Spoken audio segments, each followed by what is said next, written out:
أعوذ بالله من الشيطان الرجيم.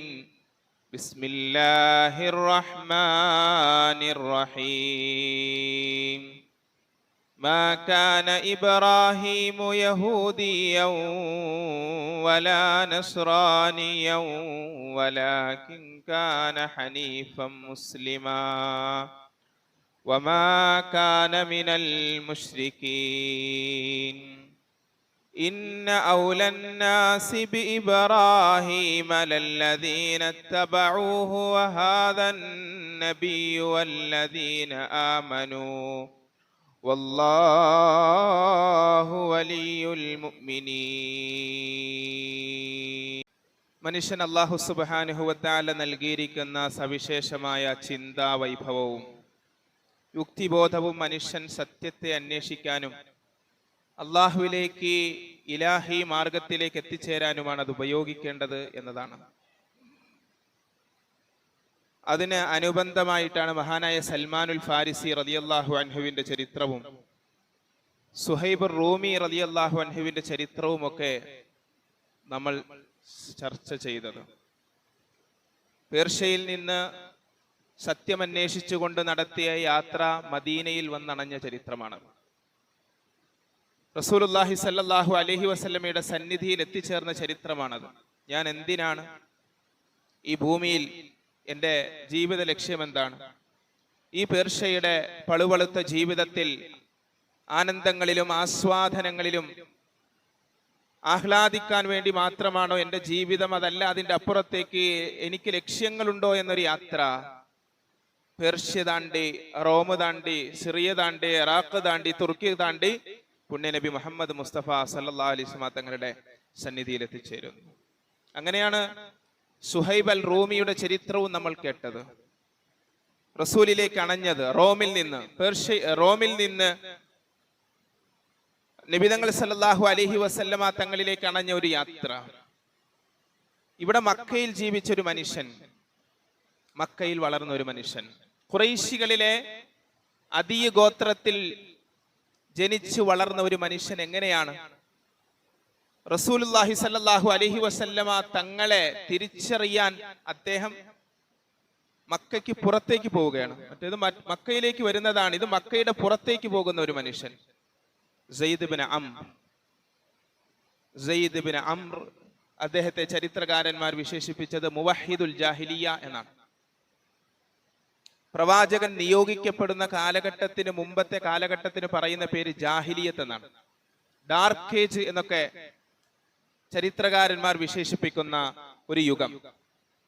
ആ യുഗത്തെ കുറിച്ച് പറയുമ്പോൾ നമുക്കറിയാവുന്നത് പോലെ വിഗ്രഹാരാധനയിലും ജനിച്ചു വീഴുന്ന പെൺകുട്ടികളെ കുഴിച്ചുമൂടിയും വ്യഭിചരിച്ചും പിടിച്ചുപറിച്ചും അന്യന്റെ മുതൽ അപഹരിച്ചും ജീവിച്ചിരുന്ന മനുഷ്യർക്കിടയിലേക്ക് സയ്യിദ് ബിൻ അംർ ആ സമൂഹത്തിന്റെ ഇടയിൽ ഏകദൈവ വിശ്വാസിയായി ജീവിക്കുന്നു. അതെങ്ങനെയാണ് ഏകദൈവ വിശ്വാസം? ആലോചിക്കണം. റസൂല് 40-ാമത്തെ വയസ്സിൽ പ്രവാചകത്വം ലഭിച്ചതിന് ശേഷമാണ് ഏകദൈവ വിശ്വാസത്തെ കുറിച്ച് ആ സമൂഹത്തിൽ സംസാരിക്കുന്നത്. അന്യന്റെ മുതൽ അപഹരിക്കുന്നതിനെ ശക്തമായി അപലപിച്ചുകൊണ്ട് പ്രവാചകൻ അധ്യാപനങ്ങൾ നടത്തുന്നത് പ്രവാചകത്വത്തിനു ശേഷമാണ്.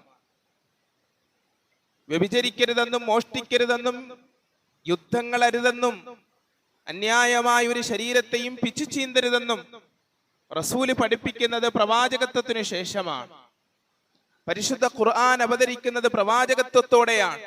അങ്ങനെയാണെങ്കിൽ എങ്ങനെയാണ് ഏകദൈവ വിശ്വാസിയായ ഒരു മനുഷ്യൻ ആ കാലഘട്ടത്തിൽ ജീവിക്കുക? അതെങ്ങനെ സാധിച്ചു? തനിക്ക് ചുറ്റുമുള്ള സമൂഹത്തെ സൂക്ഷ്മമായി ഒബ്സർവ് ചെയ്തുകൊണ്ട്, നന്നായി മനസ്സിലാക്കിക്കൊണ്ട്, ആ സമൂഹത്തിന്റെ അപജയങ്ങളെ കൃത്യമായി ചൂണ്ടിക്കാണിച്ചുകൊണ്ട്, ചോദ്യം ചെയ്തുകൊണ്ട് ജീവിച്ച ഒരു മനുഷ്യന്റെ പേരാണ് Sayyid bin Amr. Umar bin al ഖത്താബിന്റെ പിതൃ സഹോദരനാണ്. ഖത്താബിന്റെ സഹോദരന്റെ മകനാണ് സയ്യിദ് ബിൻ അംർ. അദ്ദേഹം മക്ക വിട്ട് പോകാനുണ്ടായ സാഹചര്യം വറഖത്ത് ബിൻ നൗഫൽ വഴിയാണ്. നമ്മൾ കഴിഞ്ഞ ആഴ്ച പറഞ്ഞിരുന്നു, വറഖത്ത് ബിൻ നൗഫൽ റസൂലുള്ളാഹി സ്വല്ലല്ലാഹു അലൈഹി വസല്ലമ തങ്ങൾക്ക് പ്രവാചകത്വം ലഭിച്ച ആദ്യ സൂക്തങ്ങൾ അവതരിച്ച ശേഷം ആദ്യം ഖദീജ ബീവി റസൂലിനെയും കൊണ്ട് ഓടിച്ചെല്ലുന്നത് വറഖത്ത് ബിൻ നൗഫലിന്റെ അടുത്തേക്കാണ്. കാരണം അദ്ദേഹത്തിന് വേദങ്ങളെ പറ്റി അറിയായിരുന്നു. അന്ന് ഈസാ നബി അലൈഹിസ്സലാമയുടെ യഥാർത്ഥ ദർശനത്തിൽ വിശ്വസിച്ച ആളാണ് വറഖത്ത് ബിൻ നൗഫൽ. വറഖത്ത് ബിൻ നൗഫലിന്റെ അടുത്തേക്കാണ് സെയ്ദ് ബിൻ അംർ എത്തിച്ചേരുന്നത്. വറഖത്തിനോട് ചോദിച്ചു, ഈ സമൂഹം ചെയ്യുന്ന കാര്യങ്ങളൊക്കെ ശരിയാണോ? അവർ വിഗ്രഹത്തെ ആരാധിക്കുന്നു, ജനിച്ചു വീഴുന്ന പെൺകുട്ടികളെ ജീവനോടെ കുഴിച്ചു മൂടുന്നു, യുദ്ധങ്ങളിലും അന്യന്റെ മുതൽ അപഹരിക്കുന്നതിലും രക്തം ചിന്തിയും മദ്യപിച്ചും ജീവിക്കുന്ന ഈ സമൂഹത്തിന്റെ പോക്ക് ശരിയാണോ? അതിനൊരു കടിഞ്ഞാണിടണ്ടേ? എന്തിനാണ് വിഗ്രഹങ്ങളെ ആരാധിക്കുന്നത്? അപ്പോൾ അദ്ദേഹത്തോട് പറഞ്ഞു, വറഖത്ത് ബിൻ നൗഫൽ പറഞ്ഞു, ഇവിടെ ഇപ്പോ വിഗ്രഹാരാധന മാത്രമല്ലേ ഉള്ളൂ. നിനക്ക് ലോകത്തുള്ള മതങ്ങളെ കുറിച്ച് പഠിക്കാൻ ആഗ്രഹമുണ്ടെങ്കിൽ നീ ഒരു യാത്ര പോകണം. അങ്ങനെയാണ് മക്ക വിട്ട് പുറത്തേക്ക് യാത്ര ചെയ്യുന്നത്. നേരത്തെ സൽമാനുൽ ഫാരിസിയും സുഹൈബ് റൂമിയും ഒക്കെ വരുന്നത് മക്കയുടെ മദീനയുടെ അകത്തളങ്ങളിലേക്കാണ്. ഓരോ മനുഷ്യന്റെയും ഉള്ളിൽ ഉയർന്നു വരുന്ന ചോദ്യങ്ങൾക്ക് ആശ്വാസം കണ്ടെത്താൻ ആ മനുഷ്യൻ ഇറങ്ങിത്തിരിക്കുന്ന യാത്ര. എന്തിനാണ് ഞാനെന്ന്, ഇതിന്റെ പിന്നിൽ ആരാണെന്ന്, ഈ പ്രാപഞ്ചിക പ്രതിഭാസങ്ങളുടെ പിന്നിൽ ആരാണെന്ന് അവനവൻ ഓരോരുത്തരും അവരവരുടെ യുക്തിബോധത്തെ ഉപയോഗിക്കുമ്പോൾ, അവന്റെ ചിന്താവൈഭവങ്ങളെ ഉപയോഗിക്കുമ്പോൾ അല്ലാഹുവിലേക്കല്ലാതെ മറ്റൊന്നിലേക്കും എത്തിച്ചേരുകയില്ല. ഇലാഹി മാർഗത്തിലേക്കല്ലാതെ വേറൊരു മാർഗത്തിലേക്ക് എത്തിച്ചേരുകയില്ല. അങ്ങനെയാണ് അല്ലാഹു മനുഷ്യനെ സൃഷ്ടിച്ചിരിക്കുന്നത്. പക്ഷേ പലപ്പോഴും നമ്മുടെ ആ നൈസർഗികമായ വാസനയെ തിന്മയുടെ അതിപ്രസരം കൊണ്ട് തകർത്ത് തരിപ്പണമാക്കുകയാണ് മനുഷ്യന്മാർ ചെയ്യുക. അങ്ങനെയാണ് സെയ്ദ് ബിൻ അംർ റസൂലുള്ളാഹി തങ്ങളും നിയോഗിക്കപ്പെടുന്നതിന് മുമ്പ് ഷാമിലേക്ക് പോയി യഹൂദിയായ ഒരു പണ്ഡിതനോട് സംസാരിക്കുന്നു. എനിക്ക് നിങ്ങളുടെ ദീനിനെ പറ്റി, നിങ്ങളുടെ മതത്തെ പറ്റി അറിയണമെന്നും പഠിക്കണമെന്നും ആഗ്രഹമുണ്ട്, പറഞ്ഞു തന്നാലും. ആ ജൂത പണ്ഡിതൻ ഇദ്ദേഹത്തോട് പറഞ്ഞു, എന്റെ മതത്തിലേക്ക് നിങ്ങൾ കടന്നു വരണമെങ്കിൽ അള്ളാഹുവിന്റെ കോപത്തിൽ നിന്റെ ഓഹരി എന്താണ് എന്ന് പറയണമെന്ന്. അള്ളാഹുവിന്റെ കോപത്തിൽ നിന്റെ ഓഹരി എന്താണ് എന്ന് പറയണം. അതെടുക്കാൻ തയ്യാറാണോ? അതുകൊണ്ട് അദ്ദേഹം അർത്ഥമാക്കുന്നത്, ഇന്നത്തെ ജൂത സമൂഹം ജീവിക്കുന്നത് തൗറാത്തിനെ വെട്ടിമാറ്റി അതിൽ കൈകടത്തലുകൾക്ക് വിധേയമാക്കി അതിന്റെ നിയമങ്ങൾ ഭേദിച്ചുകൊണ്ട് യഥാർത്ഥ മൂസാ നബി അലൈഹിസ്സലാം പഠിപ്പിച്ച ദർശനത്തിലല്ല. അതുകൊണ്ട് അള്ളാഹുവിന്റെ കോപത്തിന് ഇരയാക്കപ്പെട്ട സമൂഹമാണ് എന്ന് ഒരു ജൂത പണ്ഡിതൻ, യഥാർത്ഥ ജൂത പണ്ഡിതൻ സെയ്ദ് ബിൻ അംറിന് പറഞ്ഞു കൊടുക്കുകയാണ്. എനിക്ക് നിനക്ക് ഉപദേശിക്കാനുള്ളൊരു മാർഗം ഹനീഫായ മാർഗമാണ്. എന്താണ് താങ്കൾ ഉദ്ദേശിക്കുന്ന ഹനീഫായ മാർഗം? അതാണ് തുടക്കത്തിൽ ഓതി വെച്ച പരിശുദ്ധമായ ഖുർആനിന്റെ ആയത്ത്, മാ കാന ഇബ്രാഹീമു യഹൂദിയ്യൻ വലാ നസ്റാനിയൻ വലാകിൻ കാന ഹനീഫൻ മുസ്ലിമൻ വമാ കാന മിനൽ മുശ്രികീൻ.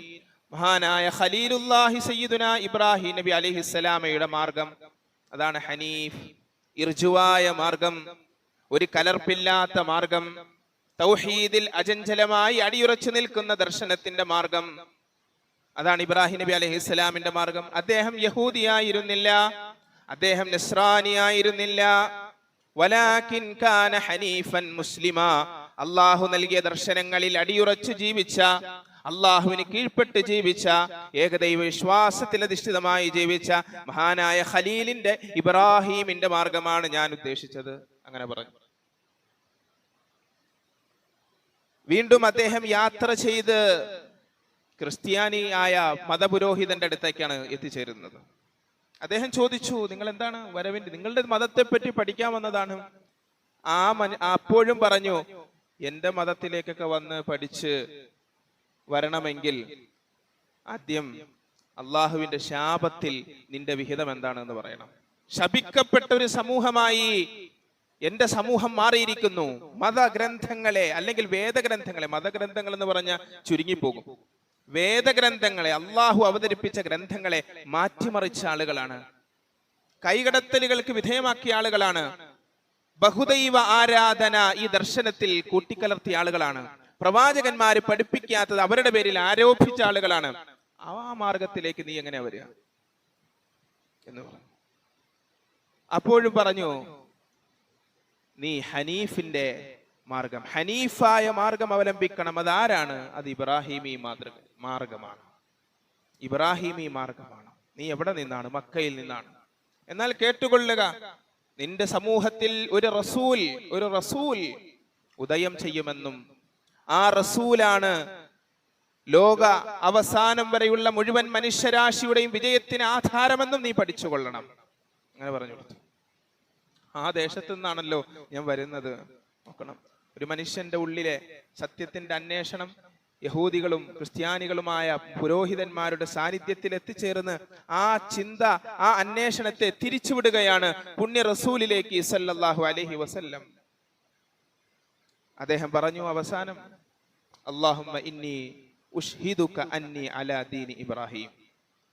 അല്ലാഹുവിൽ സത്യം, ഞാനൊരു സാക്ഷിത്വം പറയുന്നു, അലാ ദീനി ഇബ്രാഹിം, ഞാൻ ഇബ്രാഹിമി ദീനിലാണ്. അത് തീരുമാനിച്ചു.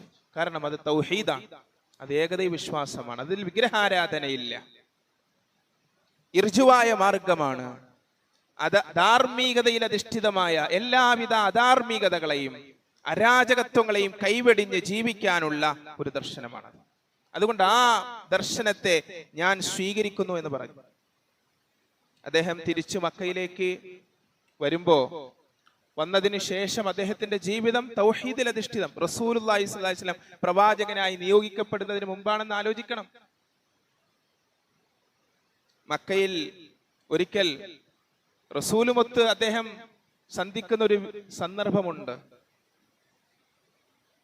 മാംസമറുത്ത് പാചകം ചെയ്ത് ഒരു ഭക്ഷണത്തളിക അവരുടെ അടുത്തേക്ക് കൊണ്ടുവരുന്നു.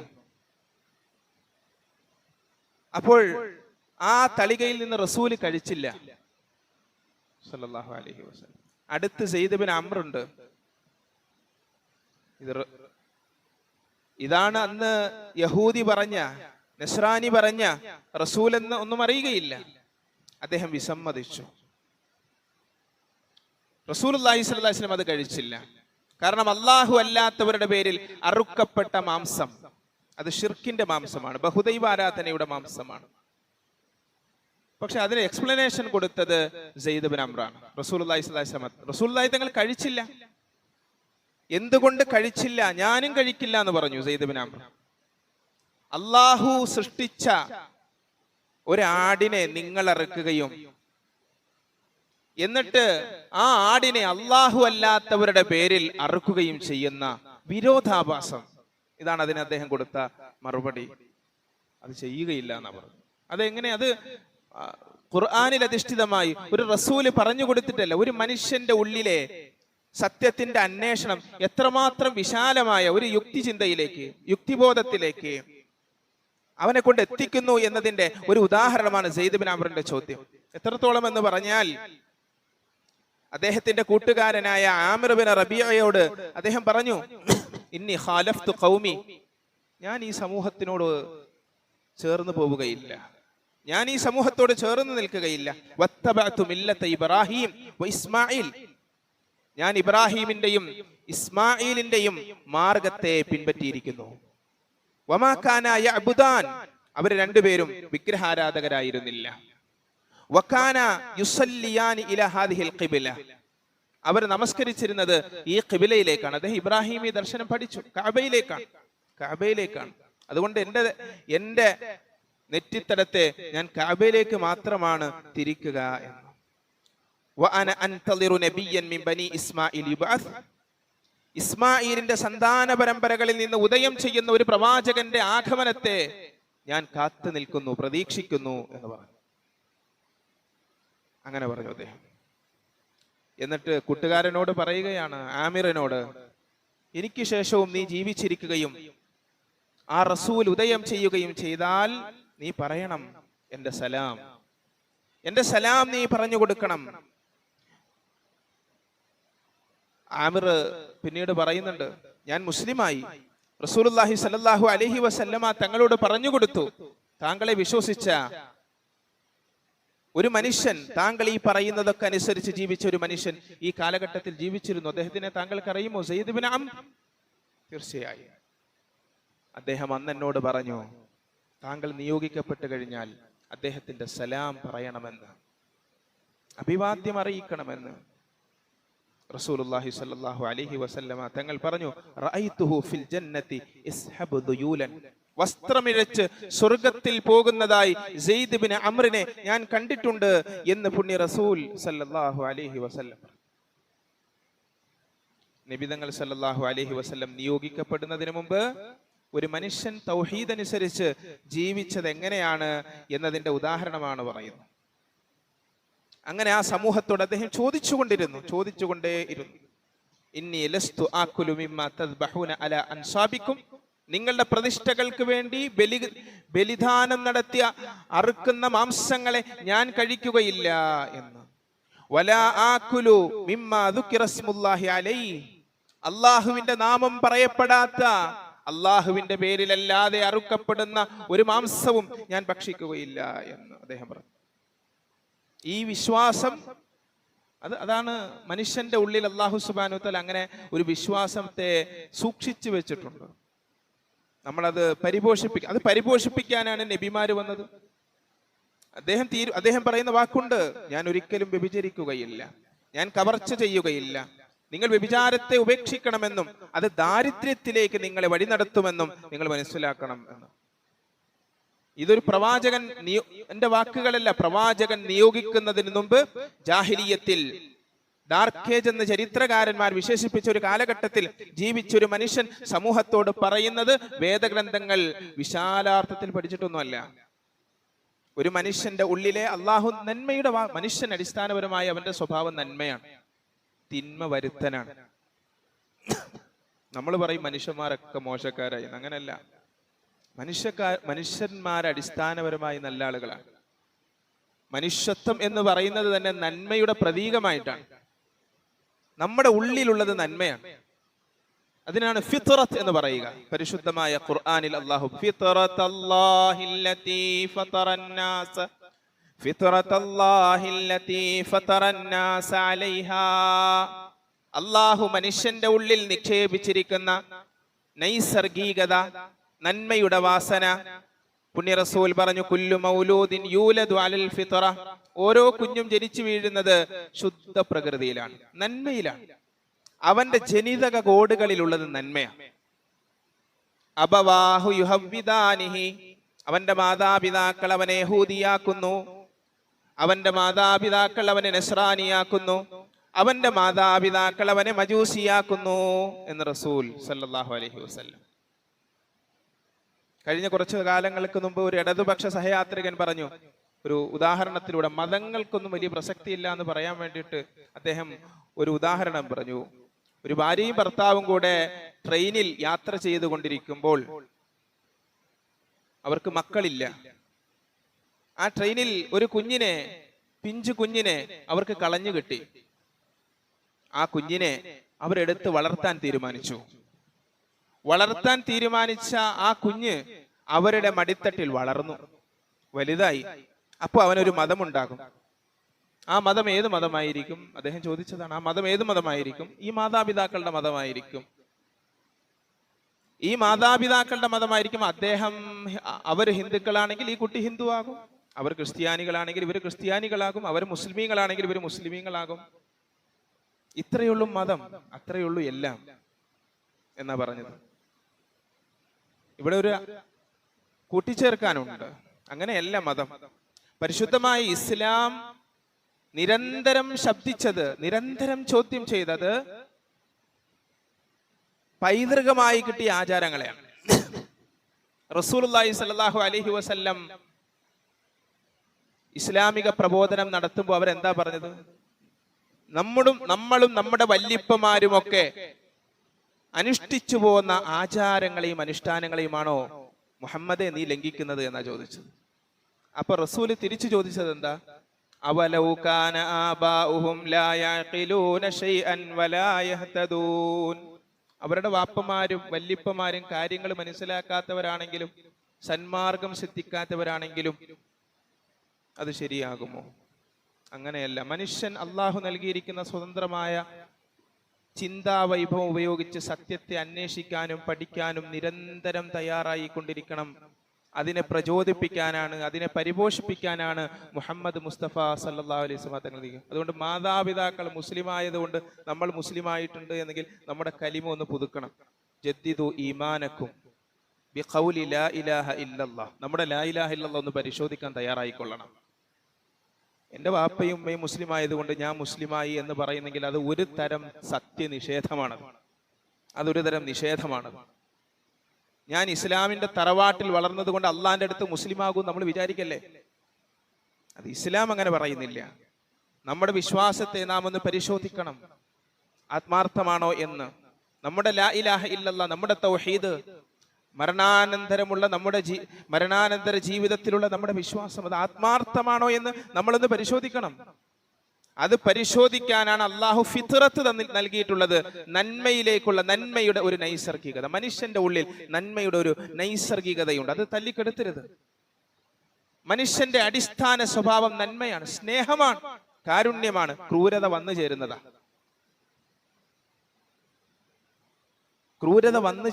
അത് വരുത്തനാണ്. സ്നേഹിക്കാൻ പഠിപ്പിക്കണ്ട, പക്ഷേ ക്രൂരത കാണിക്കാൻ പഠിക്കണം. എവിടെന്നാ പഠിക്കുന്നത്? മാതാപിതാക്കളിൽ നിന്ന്, സമൂഹത്തിൽ നിന്ന്, അധ്യാപകരിൽ നിന്ന്, അവൻ ബന്ധപ്പെടുന്ന സമൂഹത്തിൽ നിന്ന് തിന്മ പഠിക്കുന്നു. ഒരാളെ വിശ്വസിക്കാൻ പഠിപ്പിക്കണ്ട. ഒരാൾ നമുക്ക് നൽകുന്ന വിശ്വാസം അത് ലംഘിക്കാൻ മനുഷ്യനെ പഠിപ്പിക്കണ്ട. അത് അവന്റെ ഉള്ളിലുണ്ട്. പക്ഷെ വഞ്ചിക്കാൻ, ചതിക്കാൻ പഠിക്കണം. അതെവിടുന്നാ പഠിക്കുന്നത്? കുറെ ആളുകൾ പറ്റിച്ചു കാണുന്നു. സ്വന്തം മാതാപിതാക്കൾ, പ്രധാനമായും വീടുകളിൽ നിന്നാണ് ഇത് പഠിക്കുന്നത്. വാപ്പയും ഉമ്മയും കളവ് പറയുന്നു, കുഞ്ഞുങ്ങൾ കളവ് പറയുന്നവരായി മാറും. വാപ്പയും ഉമ്മയും ആളുകളെ വഞ്ചിക്കുകയും ചതിക്കുകയും ചെയ്യുന്നത് കണ്ട് വളരുന്ന കുട്ടികൾ നാളെ സമൂഹത്തിലിറങ്ങി ആളുകളെ പറ്റിക്കും, ചതിക്കും, വഞ്ചിക്കും. അപ്പൊ മനുഷ്യന്റെ അടിസ്ഥാന വാസന നന്മയാണ്. ആ നന്മ അവന്റെ തറവാടാണ്. ആ തറവാട്ടിലെ വരുത്തന്മാരാണ് തിന്മകൾ. ഒന്നും കൂടെ പറയാം, ഒരു പരിധിയും കൂടെ. എത്ര വലിയ കളവ് പറയുന്നവനും എത്ര വലിയ വഞ്ചന നടത്തുന്നവനും ഇത് വഞ്ചനയല്ല എന്നതിന്റെ ഒരു പുറമൂടി ധരിപ്പിക്കും. അതിന് ഞാൻ കളവ് പറയുന്നില്ല, ഇനി ഞാൻ അഥവാ കളവ് പറഞ്ഞിട്ടുണ്ടെങ്കിൽ അത് ഇന്ന കാരണം കൊണ്ട് കളവ് പറഞ്ഞതാണ് എന്ന് പറയും. ഹിറ്റ്ലർ ലക്ഷക്കണക്കിന് ജൂതന്മാരെ കൊന്നു തള്ളി. ഹിറ്റ്ലറിനും ചില ന്യായങ്ങൾ ഉണ്ടായിരുന്നു. ഞാൻ ചെയ്തത് ശരിയാണ് എന്ന് സ്ഥാപിച്ചുകൊണ്ടാണ്. കൊലപാതകത്തെ കൊലപാതകമായിട്ട് ഹിറ്റ്ലർ അക്സെപ്റ്റ് ചെയ്യുന്നില്ല. കൊലപാതകത്തിനൊരു ന്യായത്തിന്റെ മേലെങ്കി ധരിപ്പിച്ചിട്ട് അതിന് ചില വശങ്ങളുണ്ട് എന്ന് പറഞ്ഞിട്ടാണ് ഇത് സ്ഥാപിച്ചെടുക്കുക. അപ്പൊ എന്താ, ഹിറ്റ്ലറിന്റെ ഉള്ളിൽ പോലും നന്മയുണ്ടായിരുന്നു എന്നതിന്റെ തെളിവാണ്. ആ തിന്മ, ആ ക്രൂരത എവിടെ നിന്ന് വന്നു? അതെവിടെ നിന്ന് പഠിച്ചു? ഇങ്ങനെ മനുഷ്യനെ പറ്റി നമ്മൾ പഠിച്ചു കഴിഞ്ഞാൽ റസൂൽ പറഞ്ഞത് ശരിയാണ്. കുല്ലു മൗലൂദിൻ യൂലദു അലൽ ഫിത്ര. ഓരോ കുഞ്ഞും ജനിച്ചു വീഴുന്നത് ഇസ്ലാമിന്റെ അല്ലെങ്കിൽ ധർമ്മത്തിന്റെ, നന്മയുടെ, സത്യത്തിന്റെ ശുദ്ധമായ ഗന്ധത്തിലാണ്. ആ ഗന്ധത്തെ ദുർഗന്ധങ്ങൾ കൊണ്ട്, മാലിന്യങ്ങൾ കൊണ്ട് മലീമസമാക്കുമ്പോൾ മനുഷ്യൻ പിശാചിനേക്കാളും അധപ്പതിക്കും. ഇല്ലെങ്കിലോ ആ ഉള്ളിലുള്ള നന്മയുടെ വാസനയെ പരിപോഷിപ്പിച്ച്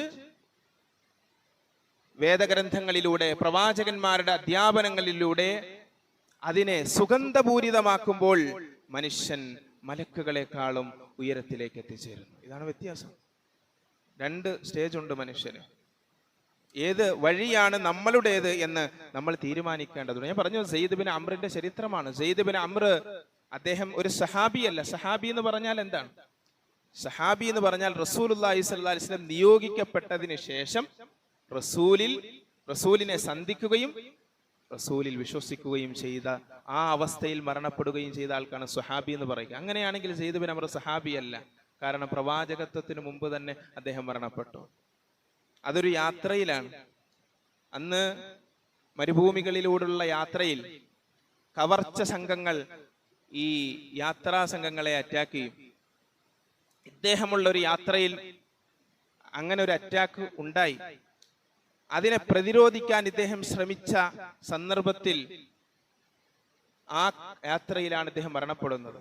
അപ്പൊ അദ്ദേഹം പ്രാർത്ഥിച്ചൊരു പ്രാർത്ഥനയുണ്ട്, അല്ലാഹുവേ, നിന്റെ റസൂലിനെ കാണാതെ എനിക്ക് മരണം സംഭവിച്ചാൽ ആ റസൂലിനെ നീ എന്നെ പറ്റി അറിയിച്ചു കൊടുക്കുകയെങ്കിലും ചെയ്യണമേ.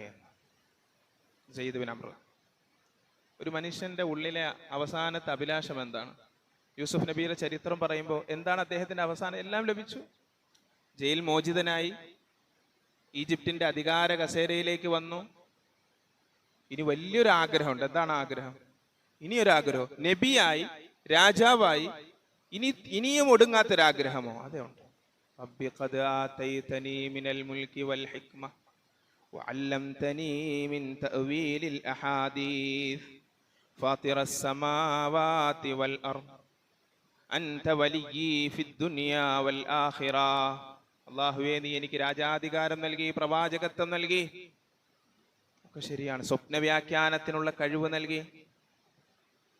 തവഫനി മുസ്ലിമൻ, എന്നെ നീ മുസ്ലിമായിട്ട് മരിപ്പിക്കുകയും വഅൽഹിഖ്നി ബിസ്സാലിഹീൻ, സ്വാലിഹീങ്ങളോടൊപ്പം ചേർക്കുകയും ചെയ്യണമേ. ഒരു മനുഷ്യന്റെ അന്ത്യാഭിലാഷം എന്താ?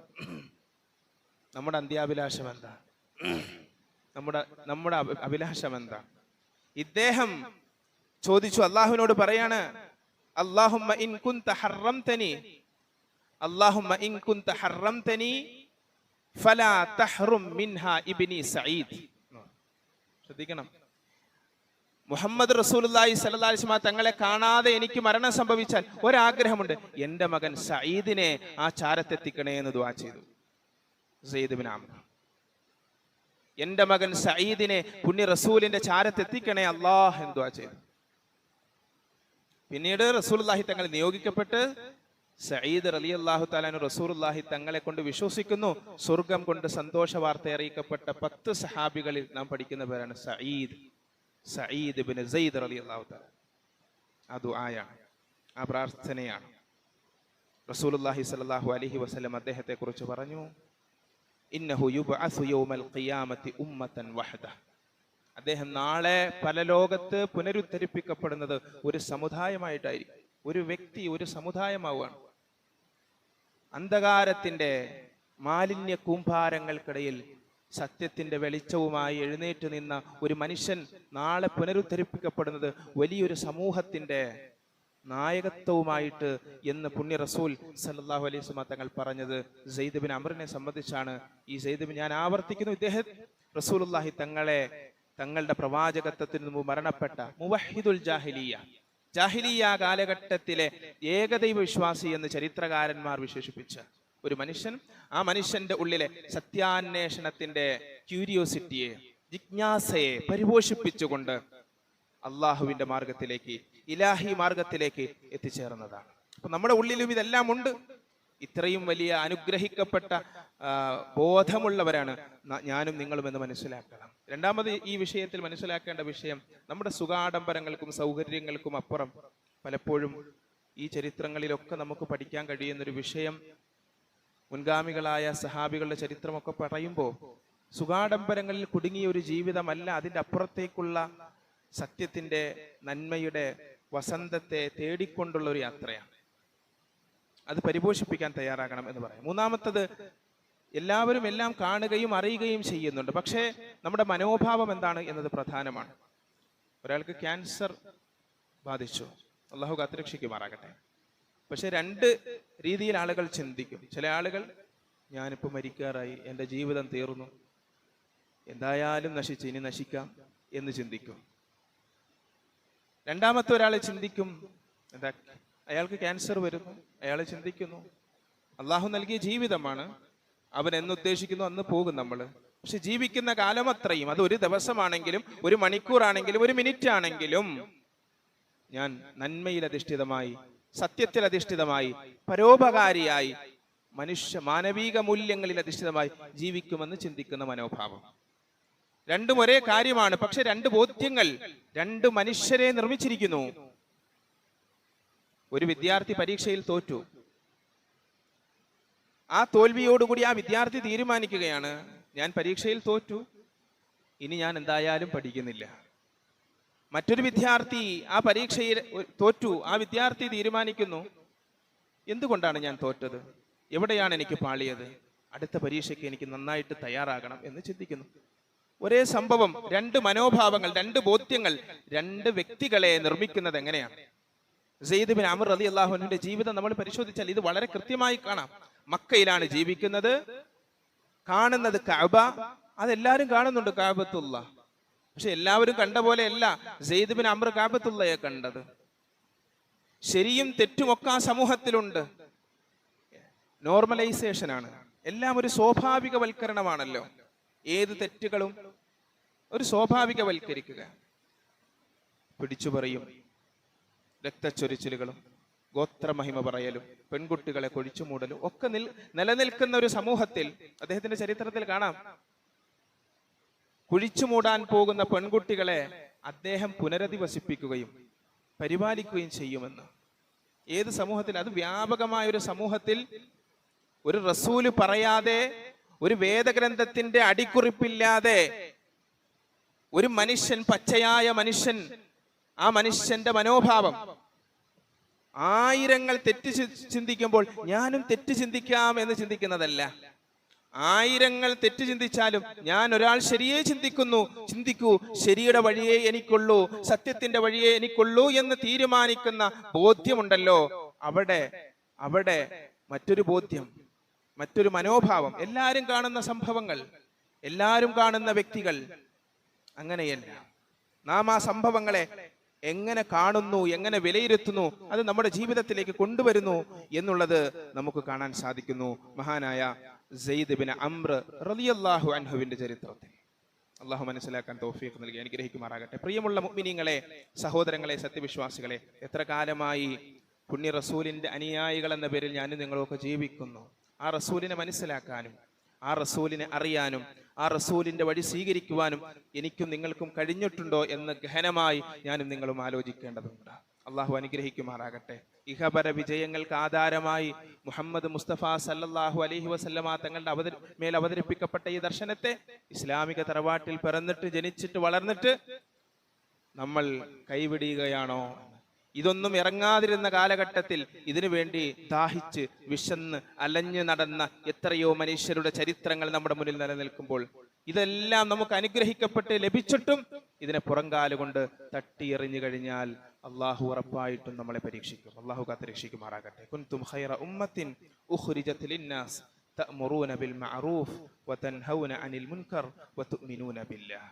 നിങ്ങൾ ഏറ്റവും ശ്രേഷ്ഠ സമുദായമാണ് എന്നാണ് പറഞ്ഞത്. ആര്? മുഹമ്മദ് മുസ്തഫ സല്ലല്ലാഹു അലൈഹി വസല്ലം തങ്ങളുടെ സമൂഹത്തെ കുറിച്ച്. ഏറ്റവും ശ്രേഷ്ഠ സമൂഹം. തഅ്മുറൂന ബിൽ മഅറൂഫ്, സദാചാരങ്ങളെ കൽപ്പിക്കുകയും, വതൻഹൗന അനിൽ മുൻകർ, ദുരാചാരങ്ങളെ വിലക്കുകയും ചെയ്യുന്നവർ. നന്മയെ നന്മയായി അംഗീകരിക്കുകയും തിന്മയെ തിന്മയായി മനസ്സിലാക്കുകയും ചെയ്യുന്ന, വതുഅ്മിനൂന ബില്ലാഹ്, അല്ലാഹുവിൽ വിശ്വസിക്കുകയും ചെയ്യും. അല്ലാഹു അനുഗ്രഹിക്കുമാറാകട്ടെ.